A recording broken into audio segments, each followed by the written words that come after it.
Good morning students. तो आज हम करेंगे आपका lecture number 3 of your unit 7 that is P block element. तो बेटा हमने आपका ग्रुप 15 स्टार्ट कर दिया था, जिसमें मैंने आपको कल शील्डिंग इफेक्ट पढ़ाया था, ठीक है।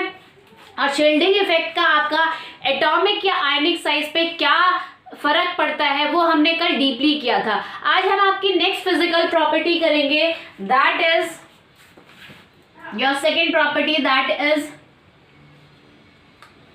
Ionization enthalpy. आयनाइजेशन एंथैल्पी, और we can call it as ionisation energy. Ionisation energy, ionisation energy आपकी एक्चुअली बेटा होती क्या है, ना ही हम इसमें लिक्विड लेंगे, लिक्विड स्टेट लेंगे, ना ही हम इसमें सॉलिड स्टेट लेंगे, सिर्फ गैसियस एटम के लिए, ठीक है। तो हम कह सकते हैं it is the energy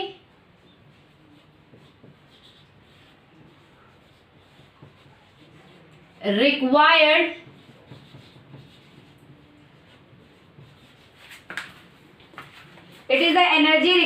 by an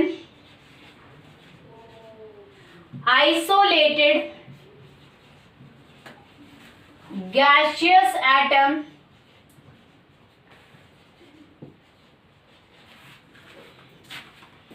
to release its valence electron। ठीक है कि आपका कोई भी गैसियस एलिमेंट है, उसमें से जो हमने एटम आइसोलेट किया, हम उसकी बात कर रहे हैं, ठीक है। तो आइसोलेटेड गैसियस एटम को जितनी एनर्जी चाहिए, किसके लिए, ताकि वो अपने वैलेंस शेल इलेक्ट्रॉन्स को लूज कर सके, उसी को हम कहते हैं आयोनाइजेशन एनर्जी। ठीक है कि आपकी गैसियस एटम को कितनी एनर्जी चाहिए, उसको कितनी एनर्जी देनी है, आपको उसको कितनी एनर्जी आप दोगे ताकि वो अपने वैलेंस शेल इलेक्ट्रॉन को रिलीज कर सके, निकाल सके और आयन में कन्वर्ट हो सके, उसी को हम कहते हैं आयनाइजेशन एंथैल्पी और आयनाइजेशन एनर्जी। तो बेटा आपकी आयनाइजेशन एनर्जी डिपेंड करती है दो चीजों पे, डिपेंड्स अपॉन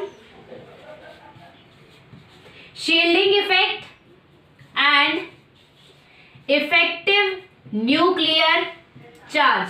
दैट इज हम कह सकते हैं in other words it depend upon the size of atom.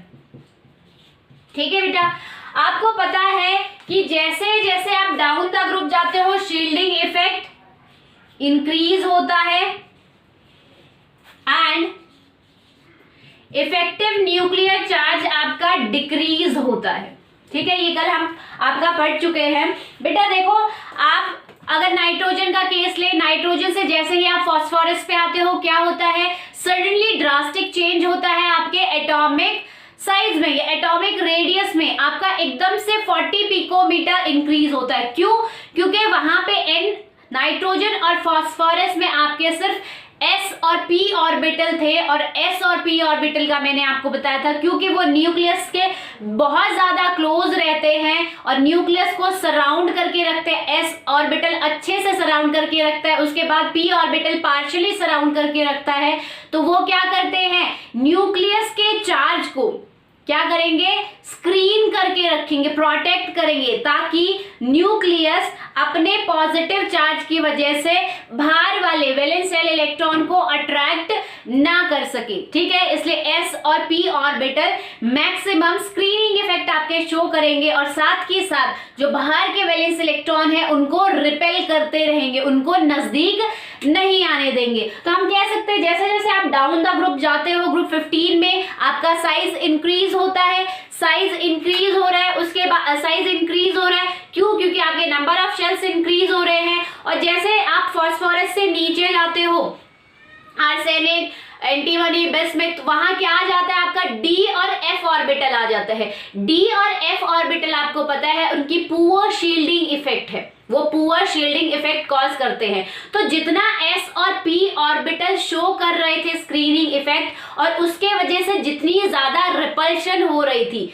जिससे आपका ड्रास्टिक एटॉमिक साइज इंक्रीज हो गया था ड्रास्टिकली, तो जितना आपका s और p के वजह से साइज इंक्रीज हुआ था, उतना ही एक्सपेक्ट किया जा रहा था कि d और f ऑर्बिटल भी उतनी ही शील्डिंग करेंगे और उतने ही वैलेंस शेल इलेक्ट्रॉन्स को रिपेल करेंगे और आपका साइज उतना ही ड्रास्टिक इंक्रीज होना चाहिए। बट एक्चुअली क्या होता है, d और f ऑर्बिटल के आपका डिस्क्रीट स्ट्रक्चर होने के कारण उनकी शील्डिंग पावर क्या होती है, पुअर होती है, इसीलिए वो इतना अच्छे से शील्ड नहीं कर पाते।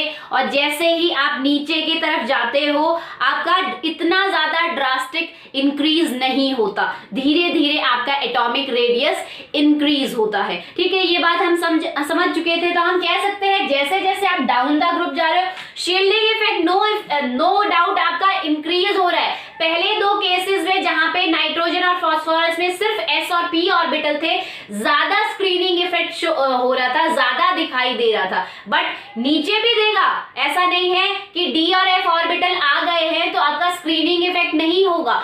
d और f ऑर्बिटल के अंदर आपके s और p ऑर्बिटल प्रेजेंट है नीचे वाले एलिमेंट्स में, तो स्क्रीनिंग इफेक्ट तो वहां पे भी दिखेगा। बट क्या होगा, उनके कंपेयर जितना s और p अकेले शो कर रहे थे, उतना आपके d और f ऑर्बिटल आने के बाद उतना ज्यादा स्क्रीनिंग इफेक्ट शो नहीं कर रहे हैं आपके d और f ऑर्बिटल, इसलिए ड्रास्टिक इंक्रीज नहीं होता एटॉमिक रेडियस में। ठीक है, बट हम कह सकते हैं कि जब आप डाउन द ग्रुप जाते हो तो आपका स्क्रीनिंग इफेक्ट इंक्रीज होता है और इफेक्टिव न्यूक्लियर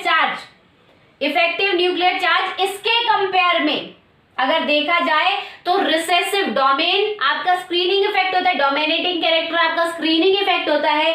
आपका इफेक्टिव न्यूक्लियर चार्ज इतना ज्यादा इंक्रीज नहीं होता जितना स्क्रीनिंग इफेक्ट होता है, इसलिए हम कह सकते हैं स्क्रीनिंग इफेक्ट के रिस्पेक्ट में आपका इफेक्टिव न्यूक्लियर चार्ज कम रहता है, डिक्रीज रहता है। ठीक है, अब आपका क्या है, स्क्रीनिंग इफेक्ट जैसे जैसे इंक्रीज हो रहा है, क्या हो रहा है, आपके रिपल्शन होती जा रही है। रिपल्शन होने के कारण आपके जो इनर ऑर्बिटल्स है वो स्क्रीन कर रहे हैं न्यूक्लियस चार्ज को और साथ के साथ रिपेल कर रहे हैं वैलेंस शेल इलेक्ट्रॉन को, तो साइज आपका इंक्रीज हो रहा है। तो बेटा जितना ज्यादा आपका साइज इंक्रीज होगा, साइज इंक्रीज होने से क्या हुआ, न्यूक्लियस तो आपका अंदर छुपा रहेगा, उसके अराउंड आपके s p d f orbital आ जाएंगे और बाहर आपका क्या रहेगा, वैलेंस शेल इलेक्ट्रॉन रहेंगे। तो क्या हो रहा है, वैलेंस शेल इलेक्ट्रॉन s और p ऑर्बिटल के जो इलेक्ट्रॉन है कंटिन्यूअसली शील्ड कर रहे हैं न्यूक्लियस को, साथ के साथ रिपेल कर रहे हैं, रिपल्शन शो कर रहे हैं वैलेंस शेल इलेक्ट्रॉन को, उनको दूर भगा रहे हैं। ठीक है, तो बहुत दूर, एक तो उनके ऊपर न्यूक्लियस का फोर्स ऑफ अट्रैक्शन कम लग रहा है, ऊपर से रिपल्सिव फोर्स भी लग रही है। तो आपका क्या होगा, अगर आप उन वैलेंस इलेक्ट्रॉन को थोड़ी सी एनर्जी अगर एक्स्ट्रा प्रोवाइड कर दोगे, आप बाहर से एनर्जी प्रोवाइड कर दोगे, तो वो इजीली उस पाथ को छोड़ के, वैलेंस शेल को छोड़ के इजीली निकल जाएंगे। ठीक है, तो यही है आपका आयनाइजेशन एनर्जी। क्या है, क्योंकि आपका शील्डिंग इफेक्ट ज्यादा होने के कारण आपके वैलेंस शेल इलेक्ट्रॉन्स पे ज्यादा रिपल्शन हो रही है, ज्यादा रिपल्शन होने के कारण क्या हो रहा है, न्यूक्लियस से वो दूर होते जा रहे हैं, और क्योंकि न्यूक्लियस से दूर है, फोर्स ऑफ अट्रैक्शन कम लग रहा है न्यूक्लियस का, तो जैसे ही आप उसको थोड़ी सी एनर्जी दोगे, उनको पहले ही s और p ऑर्बिटल भगाना चाहते हैं, तो अगर आप थोड़ी सी उनको एनर्जी दोगे, थोड़ा सा रास्ता दिखाओगे, तो वो ऑटोमेटिकली खुद ही चले जाएंगे। ठीक है, तो यहाँ पे आपका क्या है, आपको बहुत कम आयनाइजेशन एनर्जी देनी पड़ेगी और देते ही वैलेंस शेल इलेक्ट्रॉन ऑटोमेटिकली बाहर निकल जाएंगे। ठीक है, तो हम कह सकते हैं कि जैसे आपका साइज इंक्रीज होगा, आयनाइजेशन एंथैल्पी डिक्रीज होगी। ठीक है, इस बात को समझो, साइज इंक्रीज होने से क्या हुआ, down the group size increase हो रहा है, साइज इंक्रीज होने से क्या हुआ, वैलेंस शेल इलेक्ट्रॉन दूर है न्यूक्लियस से, शील्डिंग इफेक्ट के वजह से उनका उनके ऊपर रिपल्शन फोर्स भी लग रहा है s और p ऑर्बिटल का, तो वो और दूर जाते जा रहे हैं। और जैसे ही आप थोड़ी सी आयनाइजेशन एनर्जी दोगे, वो क्या करेंगे, उस पाथ को छोड़ के, वैलेंस शेल को छोड़ के जंप कर जाएंगे, बाहर की तरफ निकल जाएंगे। तो इसी को हम कहते हैं it is the energy required by an isolated gaseous atom. जब आप आइसोलेटेड गैसियस एटम को जो एनर्जी देते हो, उसको जितनी एनर्जी चाहिए ताकि वो रिलीज कर सके वैलेंस इलेक्ट्रॉन को, इसी को हम आयनाइजेशन एंथैल्पी कहते हैं। ठीक है, तो जैसे ही आप थोड़ी सी एनर्जी दोगे वैलेंस शेल इलेक्ट्रॉन को, क्या होगा, वो एनर्जी लेके इजीली निकल जाएंगे। ठीक है, तो आपको पता है nitrogen, phosphorus, arsenic, antimony and bismuth, तो जैसे ही आप डाउन द ग्रुप जाते हो आपका साइज इंक्रीज होता है, और साइज इंक्रीज होने के कारण बाहर वाले जो वैलेंस शेल इलेक्ट्रॉन है उनके ऊपर न्यूक्लियस का फोर्स ऑफ अट्रैक्शन नहीं लग पाता, साथ के साथ s और p ऑर्बिटल का शील्डिंग इफेक्ट की वजह से रिपल्शन भी लग रहा है, वो रिपेल भी कर रहे हैं वैलेंस शेल इलेक्ट्रॉन को। तो जैसे ही आप थोड़ी सी आयनाइजेशन एनर्जी दोगे तो इलेक्ट्रॉन जो आपके वैलेंस शेल में प्रेजेंट है वो इजीली रिमूव हो जाएंगे। तो हम बेटा यहाँ पे कह सकते हैं कि आपका जो एटॉमिक रेडियस है और आयनाइजेशन एनर्जी जो है आपस में इनवर्सली प्रोपोर्शनल है। That is atomic radius, AR means atomic radius is inversely proportional to ionization energy। अगर आपका एटॉमिक रेडियस या एटॉमिक साइज छोटा है तो आपको ज्यादा आयनाइजेशन एनर्जी देनी पड़ेगी वैलेंस शेल में से इलेक्ट्रॉन रिमूव करने के लिए। और अगर आपका साइज बड़ा है, इलेक्ट्रॉन आपके वैलेंस शेल इलेक्ट्रॉन पहले ही न्यूक्लियस से दूर है, तो आप ऑटोमेटिकली थोड़ी सी एनर्जी दो और वो ऑटोमेटिकली आप एनर्जी देते ही शेल को लीव करके एस्केप हो जाएंगे। ठीक है, तो हम कह सकते हैं कि एटॉमिक रेडियस जो है इनवर्सली प्रोपोर्शनल है आयनाइजेशन एनर्जी। जितना कम रेडियस उतनी ज्यादा आयनाइजेशन एनर्जी आपको देनी पड़ेगी वैलेंस शेल के इलेक्ट्रॉन को रिमूव करने के लिए, और जितना ज्यादा एटॉमिक रेडियस उतना ही आपको कम एनर्जी देनी पड़ेगी इलेक्ट्रॉन को रिमूव करने के लिए। ठीक है बेटा, तो ये तो बात हो गई आपकी ionisation energy, that is the second property. अब अगर हम थर्ड प्रॉपर्टी की बात करें तो वो है आपकी electronegativity.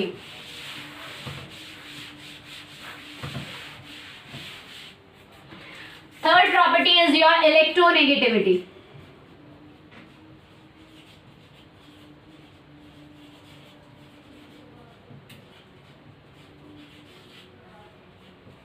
Electronegativity means it is the power of an atom. It is the power of an atom to attract the shared pair of electrons partially। ठीक है, towards itself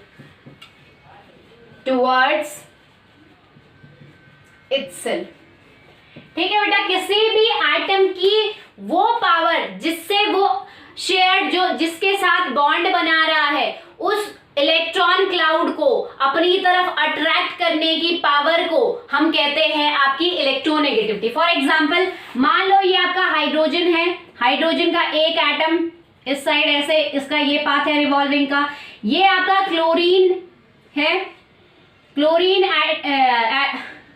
एटम का इलेक्ट्रॉन मान लो इस पाथ पे रिवॉल्व कर रहा है। ठीक है, ये दोनों आपस में बॉन्ड बनाते हैं। अब आपको पता है कि क्या है, यहाँ पे जो क्लोरीन है आपका वो क्या करता है, आपके शेयर्ड पेयर ऑफ इलेक्ट्रॉन को अपनी तरफ अट्रैक्ट करता है पार्शियली। तो अब यहाँ पे क्या स्ट्रक्चर बन जाता है, ये स्ट्रक्चर बन जाता है इस टाइप से।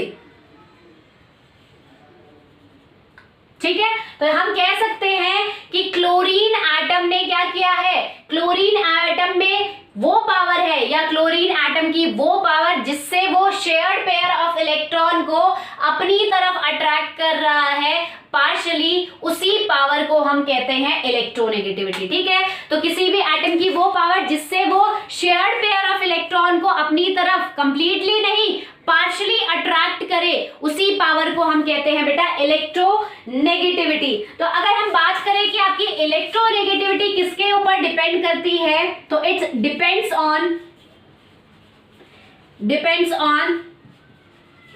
The size of atom and effective nuclear charge. अब आपको पता है अगर आपका एटम का साइज छोटा होगा, मान लो ये न्यूक्लियस है जिसपे पॉजिटिव चार्ज है, ये आपका एक शेल और ये आपका दूसरा सेल। ठीक है, अगर बेटा आपका एटम का साइज अगर छोटा होगा तो वो क्या करेगा, क्योंकि उसके ऊपर न्यूक्लियर चार्ज है, इफेक्टिव न्यूक्लियर चार्ज डेवलप है। ठीक है, उस पे एक्सेसिव पॉजिटिव चार्ज डेवलप है। ठीक है, due to presence of proton. तो वो क्या करेगा, अपने वैलेंस शेल इलेक्ट्रॉन यानी कि आउटर वैलेंस शेल इलेक्ट्रॉन को अट्रैक्ट करेगा छोटा साइज होने के कारण।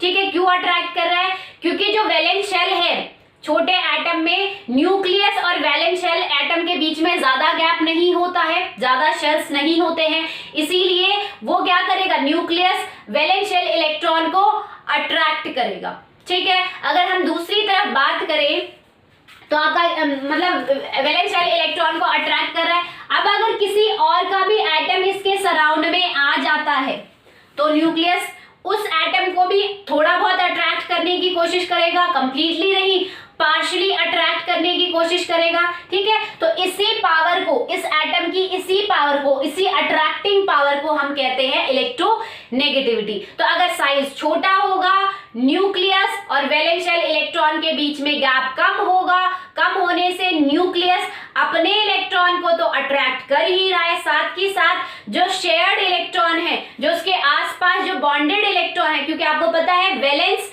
शेल में जो इलेक्ट्रॉन होते हैं वही आपके बॉन्डिंग में पार्टिसिपेट करते हैं, तो वैलेंस शेल इलेक्ट्रॉन जिनके साथ बॉन्ड बना रहे हैं ये उनको भी अपनी तरफ पार्शियली अट्रैक्ट करता है। बट अगर हम दूसरी तरफ बात करें, अगर आपका एटम का साइज बड़ा होगा, मान लो आपका एटम का साइज इतना बड़ा है और न्यूक्लियस आपका अंदर ऐसे छुपा बैठा हुआ है, उसके बाद बहुत सारी शेल्स आती हैं और लास्ट में आपका वैलेंस शेल आता है। ठीक है, अब न्यूक्लियस और वैलेंस शेल के बीच में बहुत ज्यादा गैप है। ठीक है, तो न्यूक्लियस और वैलेंस शेल इलेक्ट्रॉन्स के बीच में इतनी ज्यादा फोर्स ऑफ अट्रैक्शन नहीं होगी, तो जब वो न्यूक्लियस अपने ही इलेक्ट्रॉन को संभाल नहीं पा रहा है, अपने ही इलेक्ट्रॉन को टाइटली बाउंड नहीं कर पा रहा है, तो वो सराउंडिंग जो शेयर्ड पेयर ऑफ इलेक्ट्रॉन है, जो वैलेंस इलेक्ट्रॉन जिनके साथ बॉन्ड बना रहे हैं, उनको अपनी तरफ क्या अट्रैक्ट करेगा। ठीक है बेटा, तो आपका इलेक्ट्रोनेगेटिविटी या मैं कहूं इलेक्ट्रोनेगेटिविटी की जो पावर है वो डिपेंड करती है साइज ऑफ एटम और इफेक्टिव न्यूक्लियर चार्ज। अगर आपका साइज छोटा होगा, small size, smaller the size of atom, higher will B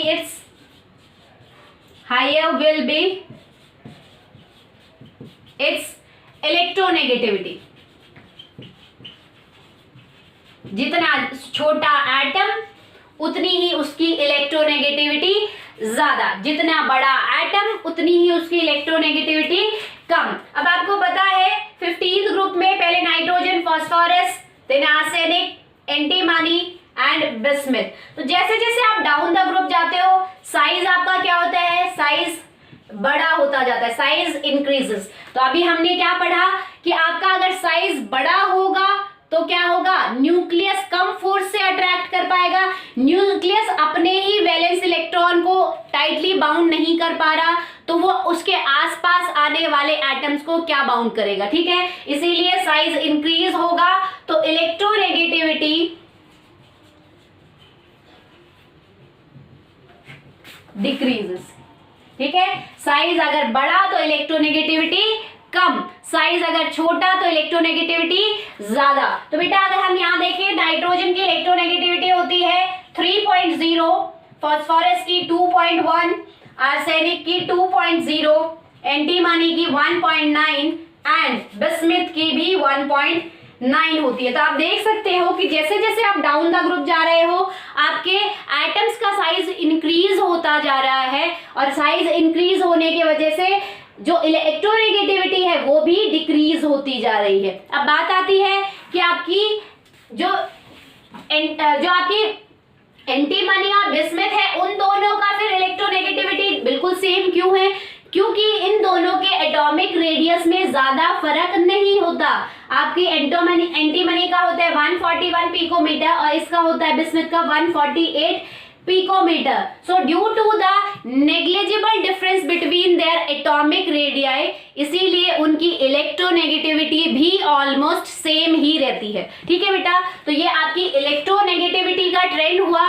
next हम आपका मोस्ट इंपॉर्टेंट टॉपिक करेंगे, that is inert pair effect. देखो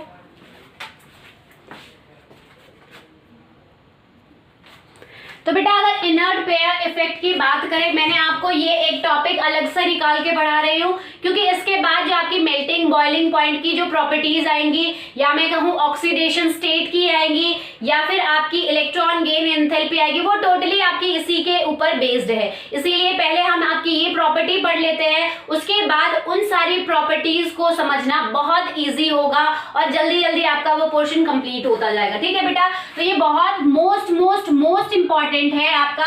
one is your screening effect and next is your inert pair effect. ठीक है, inert pair effect अगर यहाँ group 15 में आप समझ लेते हो तो ग्रुप 16, 17 और 18 आपके जल्दी जल्दी होते जाएंगे। ठीक है, तो अगर हम इनर्ट पेयर इफेक्ट की बात करें तो उसे समझने से पहले एक टर्म अगर मैं आपसे पूछूं what do you mean by valency, तो आप सभी कहोगे कि अब तक हम पढ़ के आए हैं कि valency it is the combining capacity of an atom, कि कोई भी एटम कितने अदर एटम से कंबाइन हो रहा है उसी कैपेसिटी को हम वैलेंसी कहते हैं। बट इस डेफिनेशन के बाद कुछ ऐसे भी एटम्स आए जो कि आपकी एक ही तरीके की वैलेंसी शो नहीं करते। मतलब कि जैसे अगर हम फास्फोरस की बात करें तो बेटा फास्फोरस जो है हाइड्रोजन के साथ 3 हाइड्रोजन भी कंबाइन होता है, फास्फोरस के साथ 3 हाइड्रोजन भी कंबाइन हो सकते हैं। फास्फोरस 5 क्लोरीन भी कंबाइन कर सकता है। तो यहाँ पे कंबाइनिंग कैपेसिटी की अगर बात करें तो फास्फोरस की अलग अलग कंबाइनिंग कैपेसिटी है। यहाँ पे 3 है इसलिए 3 हाइड्रोजन के साथ कंबाइन हो रहा है, यहाँ पे 5 है इसलिए 5 क्लोरीन के साथ कंबाइन हो रहा है। ठीक है, तो आपकी वैलेंसी जो है आपके कुछ ऐसे एटम्स हैं या मैं कहूँ कुछ ऐसे एलिमेंट्स हैं जो कि आपकी मल्टीपल वैलेंसी भी शो करते हैं, और इसी को हम कहते हैं आपका ऑक्सीडेशन स्टेट। इसी को बताने के लिए आपका टर्म आई ऑक्सीडेशन स्टेट। ऑक्सीडेशन स्टेट आपकी क्या होती है? कुछ भी नहीं, कुछ भी बड़ा नहीं है, आपका 11th क्लास में आप पढ़ के आ चुके हो। Oxidation state is the charge, it is the charge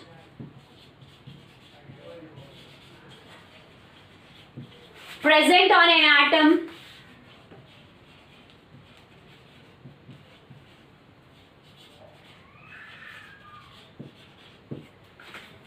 when all atoms when all attached atoms are removed from it। ठीक है बेटा, तो ऑक्सीडेशन स्टेट क्या होती है? सिंपली चार्ज होता है।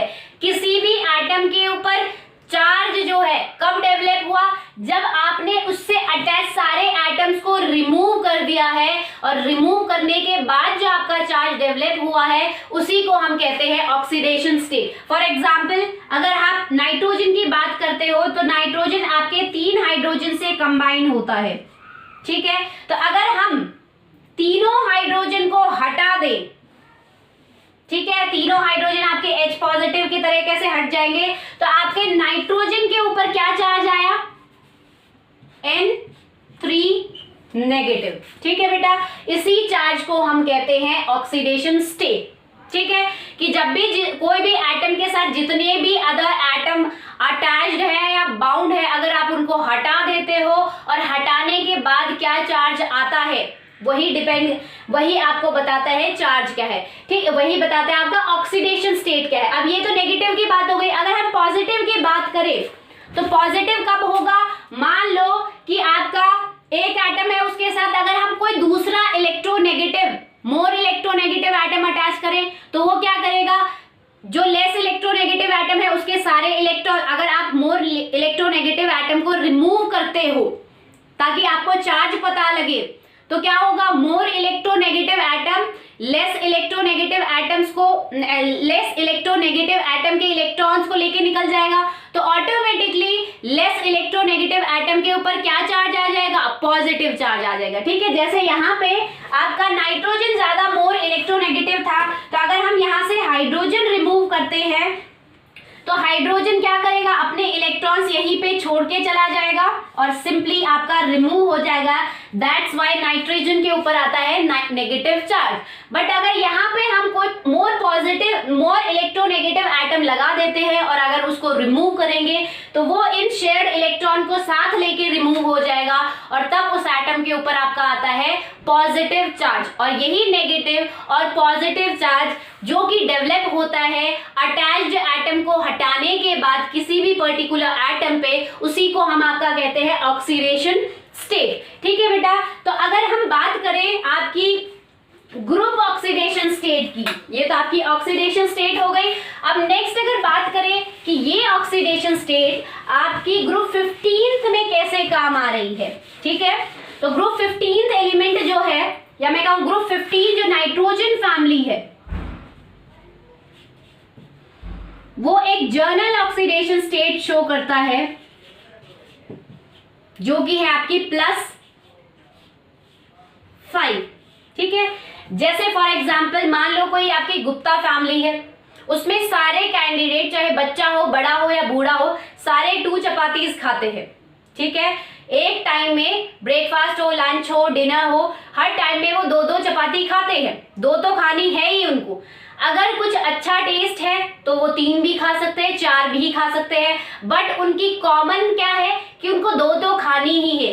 ऐसे ही ग्रुप 15 नाइट्रोजन फैमिली के जितने भी मेंबर्स हैं कॉमनली आपकी +5 ऑक्सीडेशन स्टेट तो शो करेंगे ही। अब बात आती है कि किसी भी ग्रुप की आप जर्नल ऑक्सीडेशन स्टेट कैसे निकालोगे, तो वो होता है बेटा आपके number of electron present in NS plus NP orbitals. ठीक है, जितने भी आपके NS ऑर्बिटल में और NP ऑर्बिटल में इलेक्ट्रॉन प्रेजेंट है उनका अगर हम सम करते हैं तो वो आपको बता देता है कि उस ग्रुप की जर्नल ऑक्सीडेशन स्टेट क्या है। तो अगर हम ग्रुप 15 की बात करें तो उसकी जर्नल इलेक्ट्रॉनिक कॉन्फ़िगरेशन क्या है? NS2 NP3।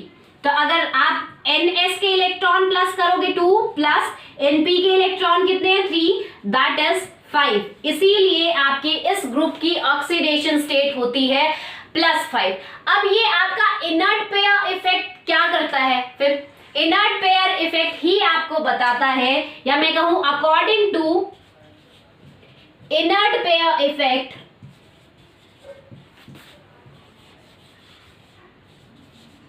elements of this group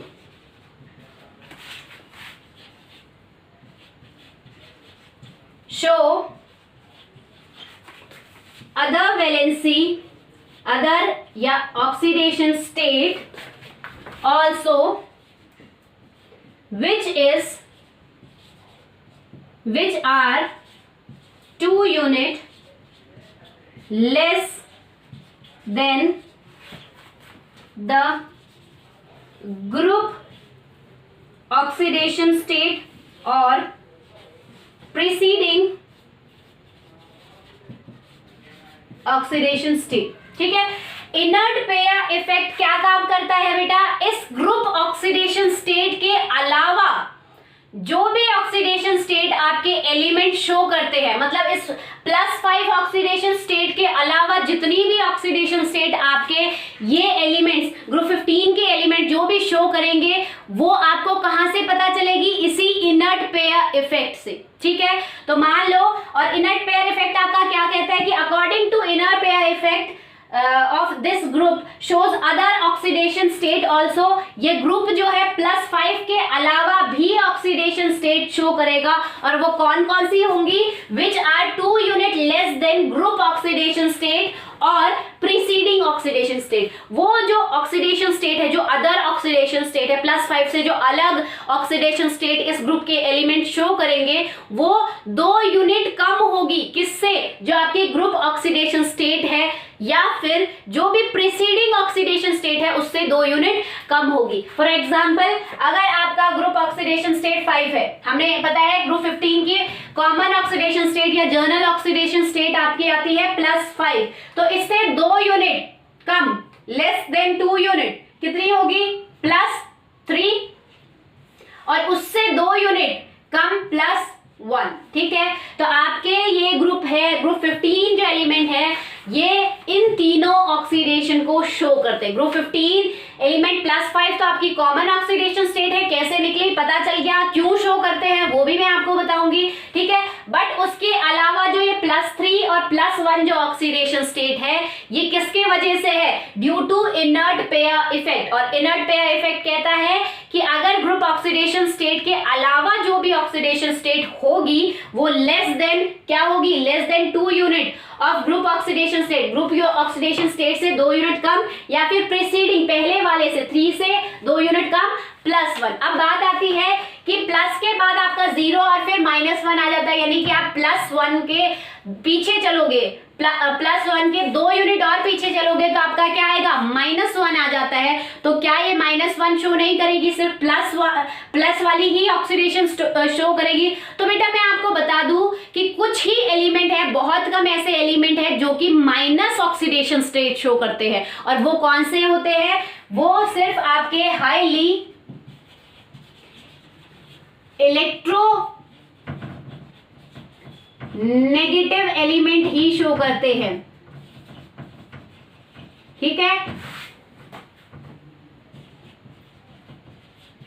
negative oxidation state. ठीक है, तो नेगेटिव ऑक्सीडेशन स्टेट जो है आपकी हाईली इलेक्ट्रोनेगेटिव एलिमेंट ही शो करते हैं। तो अगर हम नाइट्रोजन की बात करें तो नाइट्रोजन जो है वो क्या होता है, साइज छोटा होता है, दूसरी उसकी इलेक्ट्रोनेगेटिविटी ज्यादा होती है, इसीलिए नाइट्रोजन जो है आपकी -3 ऑक्सीडेशन भी शो करता है। ठीक है बेटा, तो नाइट्रोजन जो है -3 है, उसके बाद +5 है, +3 है, +1 है, ये भी शो करता है। बट आपको यहाँ ये याद रखना है कि नाइट्रोजन -3 भी ये ऑक्सीडेशन स्टेट शो करता है। ठीक है बेटा, तो ये तो बात हुई आपकी ऑक्सीडेशन स्टेट की कि इस ग्रुप के एलिमेंट कौन कौन सी ऑक्सीडेशन स्टेट शो करते हैं, और आपका इनर्ट पेयर इफेक्ट की वजह से आप ऑक्सीडेशन स्टेट कैसे बता सकते हो। ठीक है, कि 2 यूनिट लेस देन 2 यूनिट, या मैं कहूं लेस देन 2 डिजिट जो ऑक्सीडेशन स्टेट होगी किसी भी ग्रुप की, यानी कि ग्रुप जो कॉमन ऑक्सीडेशन स्टेट के अलावा जो भी ऑक्सीडेशन स्टेट आपकी किसी भी ग्रुप एलिमेंट की आएगी वो due to inert pair effect आएगी। तो ये इनर्ट पेयर इफेक्ट होता क्या है वो अब हम समझेंगे। तो अगर हम नाइट्रोजन की बात करें बेटा, तो नाइट्रोजन की इलेक्ट्रॉनिक कॉन्फ़िगरेशन होती है 1s2 2s2 एंड 2p3। ठीक है, तो अगर हम इसको ड्रॉ करें तो क्या होगा, 1s के 2 इलेक्ट्रॉन, 1s में 2 इलेक्ट्रॉन, 2s में 2 इलेक्ट्रॉन एंड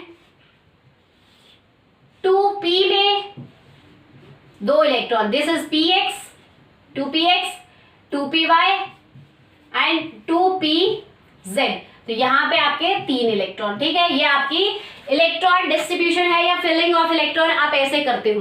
तो अब अगर बात करें कि जो आपके 2s ऑर्बिटल है, आपको पता है कि 1s ऑर्बिटल जो है आपका क्या होता है, न्यूक्लियस के बिल्कुल पास होता है। तो अगर शील्डिंग इफेक्ट के वजह से आपका क्या हो रहा है, आपके ये ऑर्बिटल क्या कर रहे हैं, 1s ऑर्बिटल 2s पे धक्का लगाएगा, ठीक है, रिपल्शन करेगा।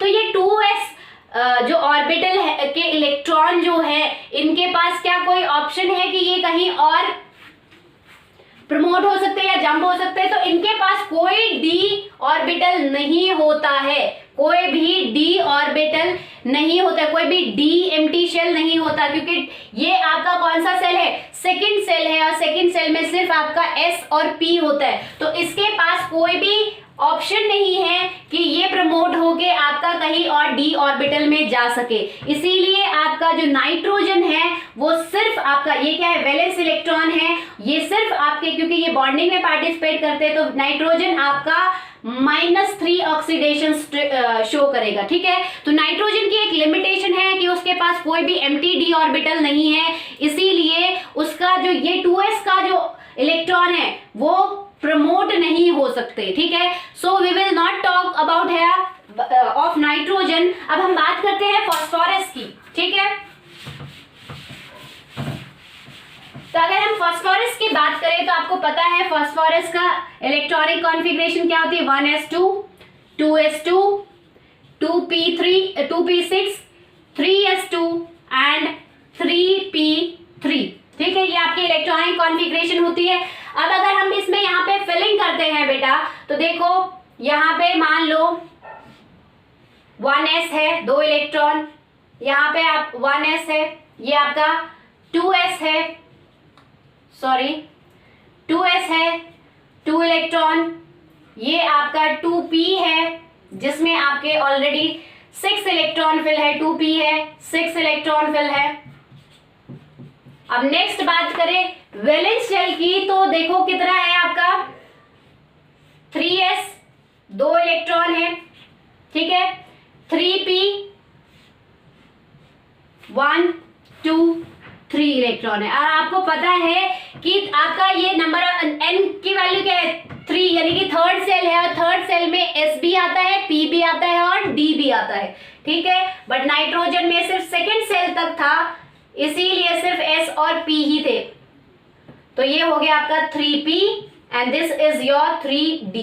तो यहाँ पे जो आपकी 3d शेल होती है वो एम्प्टी सेल होती है। अब बेटा आपको पता है कि आपका ड्यू टू शील्डिंग इफेक्ट, आपको पता है कि s और p ऑर्बिटल का शील्डिंग इफेक्ट बहुत ज्यादा होता है, और आपको ये भी पता है कि ये जो इलेक्ट्रॉनिक कॉन्फ़िगरेशन है, यानी कि ये जो इलेक्ट्रॉनिक कॉन्फ़िगरेशन है ये किसकी होती है, नियॉन गैस की, जो कि एक inert gas 1s2, 2s2 and 2p6, ये आपकी नियॉन गैस की इलेक्ट्रॉनिक कॉन्फ़िगरेशन है। तो हम कह सकते हैं ये आपके क्या है, इनर शेल है।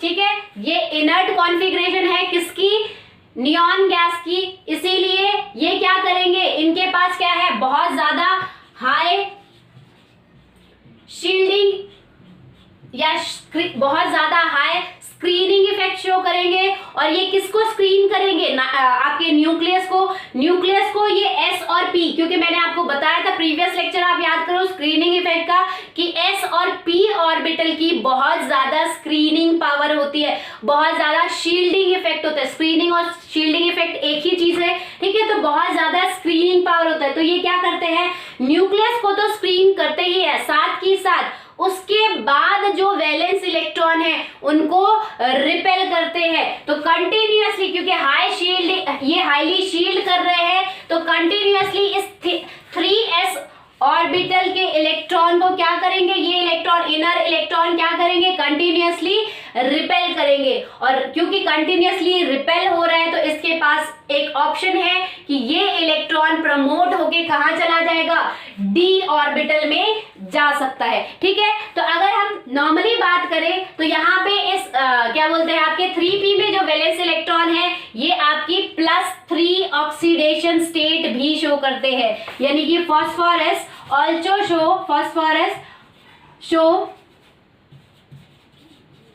+3 ऑक्सीडेशन स्टेट। ठीक है, +3 ऑक्सीडेशन स्टेट भी शो करता है। बट अगर हम इनर्ट पेयर इफेक्ट की बात करें, ये जो इनर इलेक्ट्रॉन है जो कि इक्वल है किसी भी इनर्ट नोबल गैस के, तो इसीलिए ये जो पेयर्ड इलेक्ट्रॉन है ये कंटिन्यूअसली इससे बाहर वाले जो ऑर्बिटल है उनके ऊपर रिपल्शन करेंगे, उनको रिपेल करेंगे, न्यूक्लियस के पास नहीं आने देंगे, उनको रिपेल करेंगे। और रिपेल करने के वजह से ये इलेक्ट्रॉन यहां से प्रमोट होके कहां चला जाएगा, आपका डी ऑर्बिटल में आ जाएगा। ठीक है, इसीलिए क्योंकि ये आपका डी ऑर्बिटल में आ गया, इसीलिए आपका phosphorus also show +5 oxidation state.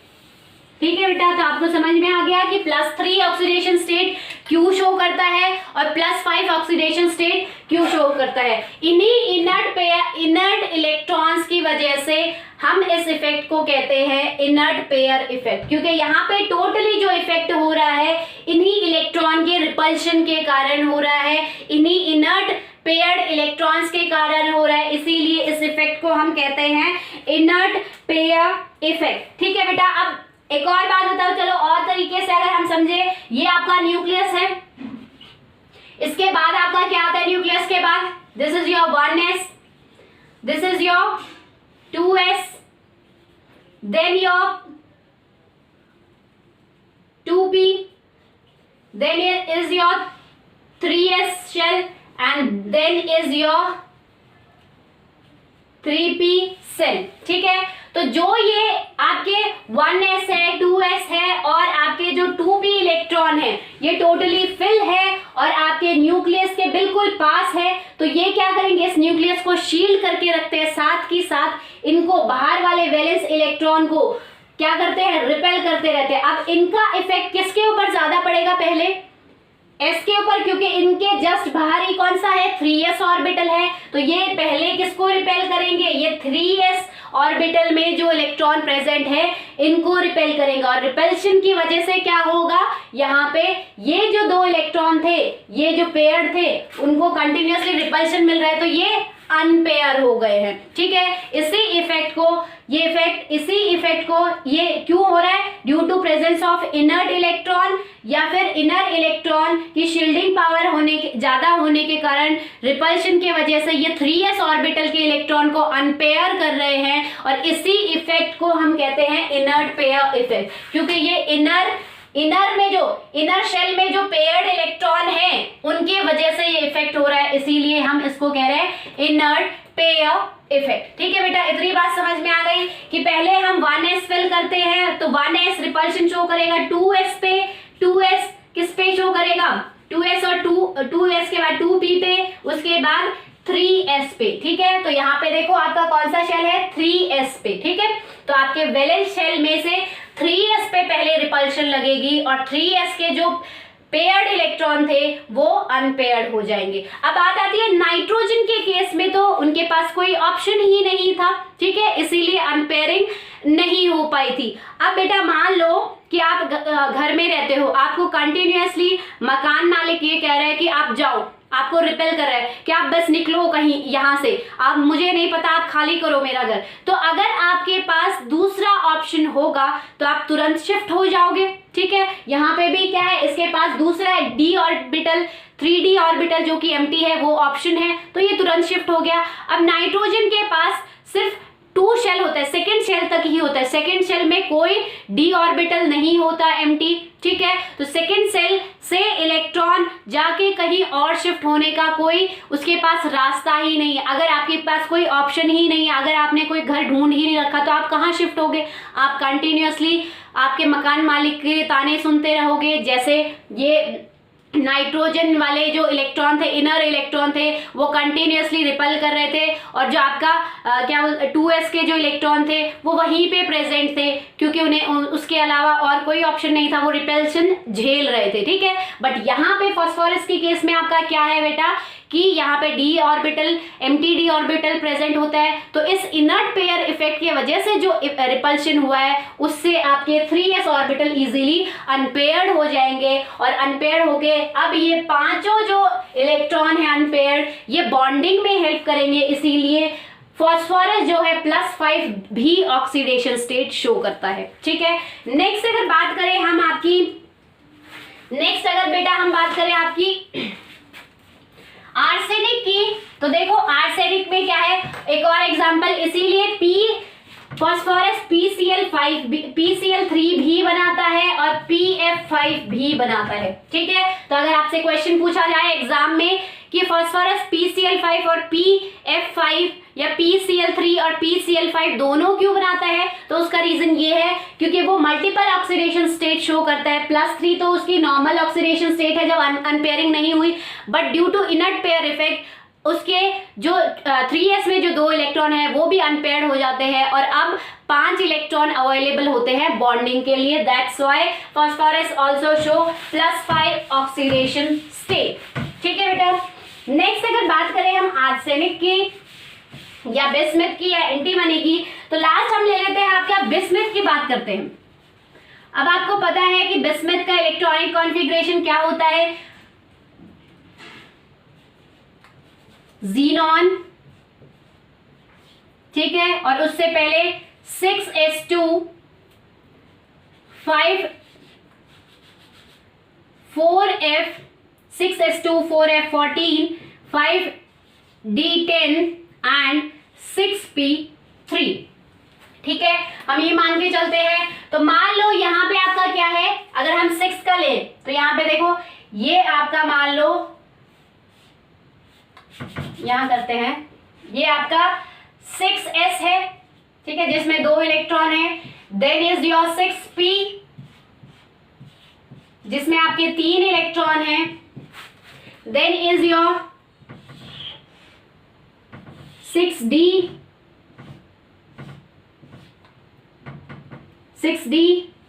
And then is your 6f। ठीक है, ये आपका 6f है। ये बात आपको ध्यान में रखनी है कि बेटा आपका ये सेल 6th है, तो 6 में S भी आएगा, P भी आएगा, D भी आएगा, F भी आएगा। ठीक है, बट अगर हम यहाँ पे बात करें कि 6s से पहले बाद आप किसकी फिलिंग करते हो, 5d की फिलिंग करते हो। ठीक है, तो 6f से पहले 5 वाला और सेल आएगा, 5 नंबर पे जो सेल है वो आएगा, तो यहाँ पे आपका आएगा 5d। ठीक है, जिसमें ऑलरेडी आपके 10 इलेक्ट्रॉन फिल है, 5d ऑलरेडी आपके फिल है। इससे पहले आपका क्या आएगा, 4f आएगा।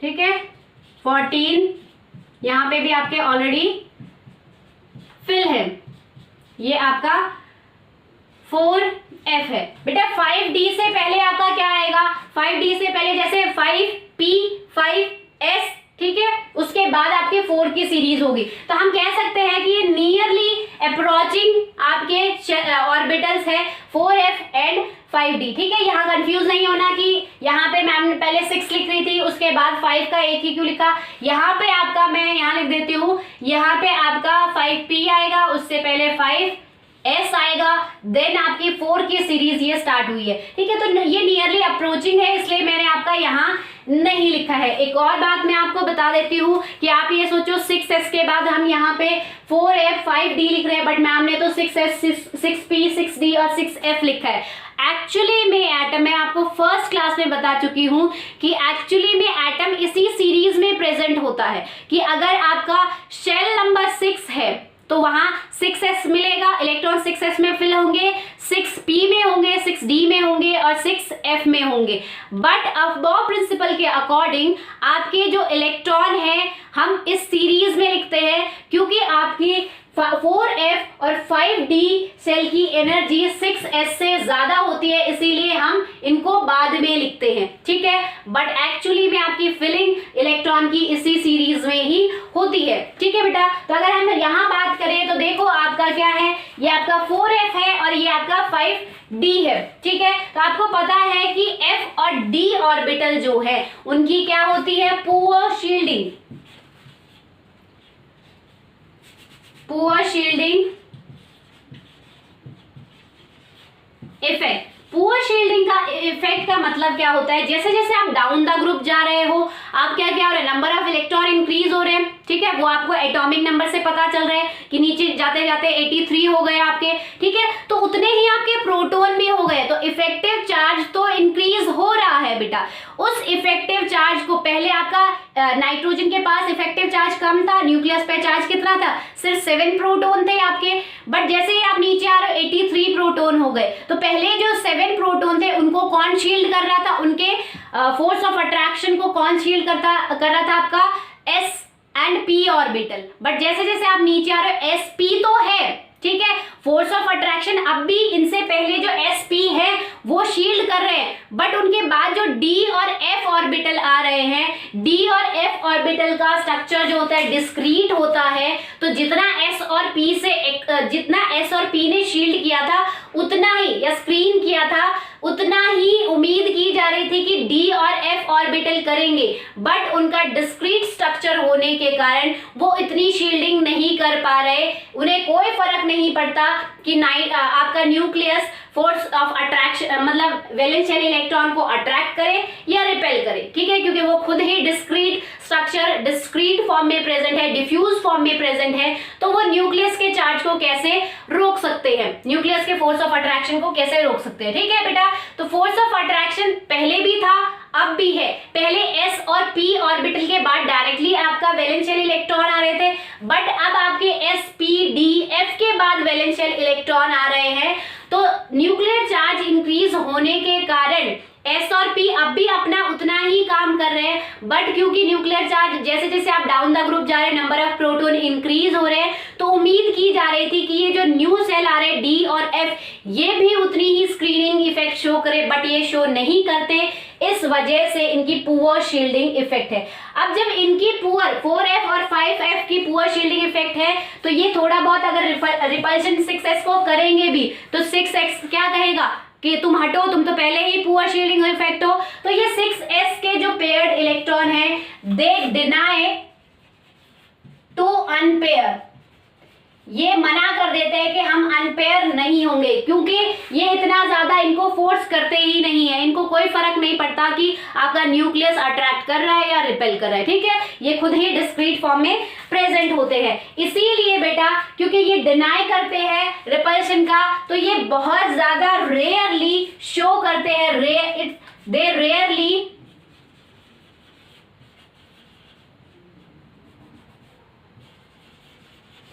shows +5 oxidation state. +5 oxidation state बहुत रेयरली शो करते हैं, क्योंकि ये अनपेयर होना ही नहीं चाहते, इनके रिपल्शन, ये रिपल्शन लगा ही नहीं रहे, तो ये अनपेयर कैसे होंगे। इसीलिए आपके जो बिस्मथ है, या मैं कहूं जो नीचे वाले जितने भी आपके एलिमेंट है, वो +3 ऑक्सीडेशन स्टेट ही स्टेबल फॉर्म में शो करते हैं। अब कुछ केसेस में आपके +5, क्योंकि हम कह रहे हैं ग्रुप ऑक्सीडेशन स्टेट है, तो +5 ऑक्सीडेशन स्टेट भी शो करेगा। तो +5 ऑक्सीडेशन स्टेट कब शो करेगा, जब आपका बहुत ज्यादा इलेक्ट्रोनेगेटिव एटम, सपोज आपका फ्लोरीन आ जाता है BiF5, जो बहुत ज्यादा इलेक्ट्रोनेगेटिव एटम है, तो वो यहां से आगे की तरफ से इन इलेक्ट्रॉन्स को अट्रैक्ट करेगा, अनपेयर्ड करेगा, इस साइड से कोई इनके ऊपर इफेक्ट नहीं पड़ रहा, बट आगे की तरफ से जब आपका मोर इलेक्ट्रोनेगेटिव एलिमेंट आ जाता है, तो वो इन इलेक्ट्रॉन को रिपेल कर अपनी तरफ अट्रैक्ट कर सकता है या इनको अनपेयर कर सकता है। तो हम कह सकते हैं कि सिर्फ मोस्ट इलेक्ट्रोनेगेटिव एलिमेंट के केस में ही ये +5 ऑक्सीडेशन स्टेट शो करेंगे, इसीलिए ये रेयरली शो करते हैं, बट जनरली वो +3 ही ऑक्सीडेशन स्टेट शो करते हैं। तो अगर हम बात करें nitrogen, phosphorus, arsenic and then is your Sb and bismuth, तो ऊपर वाले जितने भी आपके क्या है, ऊपर वाले एलिमेंट्स हैं जिनमें आपका शील्डिंग इफेक्ट s और p ऑर्बिटल के कारण बहुत ज्यादा हो रहा है, वो आपके +5 ऑक्सीडेशन स्टेट शो करेंगे। बट जैसे ही आप नीचे आते हो, शील्डिंग इफेक्ट इंक्रीज तो हो रहा है, बट पहले दोनों के केस में या तीनों के केस में जो पहले जितना इंक्रीज था, जितना शील्डिंग इफेक्ट था, उतना ज्यादा नहीं है, ठीक है। इसीलिए इनकी जो पावर है +5 ऑक्सीडेशन स्टेट शो करने की वो भी डिक्रीज हो जाती है। ठीक है, तो आपके जो स्मॉल साइज एलिमेंट है, या मैं कहूं कि जितने भी आपके ऊपर लाइटर एलिमेंट है, ये +5 ऑक्सीडेशन स्टेट शो करेंगे due to inert pair effect. Inert pair electron जो s और p में प्रेजेंट है, उनकी रिपल्शन के कारण जो आपके वैलेंस इलेक्ट्रॉन अनपेयर हो रहे हैं, उस वजह से ये +5 ऑक्सीडेशन स्टेट शो करेंगे। बट जैसे जैसे आप डाउन द ग्रुप आते हो, 4f और आपके 5d ऑर्बिटल ऐड होते हैं, उन एडिफिकेशन की वजह से 4f और 5d ऑर्बिटल की आपको पता है पुअर शील्डिंग इफेक्ट है, तो वो शील्ड नहीं करते हैं। तो शील्ड ही नहीं करेंगे तो रिपेल कैसे करेंगे, और रिपेल नहीं करेंगे तो अनपेयर कैसे होंगे आपके वैलेंस इलेक्ट्रॉन। इसीलिए ये स्टेबल +3 ऑक्सीडेशन स्टेट शो करते हैं और रेयरली +5 ऑक्सीडेशन स्टेट शो करते हैं। नेक्स्ट लेक्चर में हम आपकी आगे की ये आपका इनर्ट पेयर इफेक्ट कैसे मेल्टिंग पॉइंट, बॉइलिंग पॉइंट को इफेक्ट करता है या इलेक्ट्रॉन गेन एंथैल्पी को इफेक्ट करता है, वो ब्रीफली करेंगे। आई होप आज का कंसेप्ट आपको समझ में आया होगा। और ये बेटा इनर्ट पेयर इफेक्ट, इसको 2 बार देखो, 3 बार देखो, बट आपको देखना ही है क्योंकि ये बहुत ज्यादा इंपॉर्टेंट है और बहुत ज्यादा लंबी वीडियो भी आपकी बन गई, बट आप इसको हाफ करके 2-3 बार में देख सकते हो। That's all for today, thank you.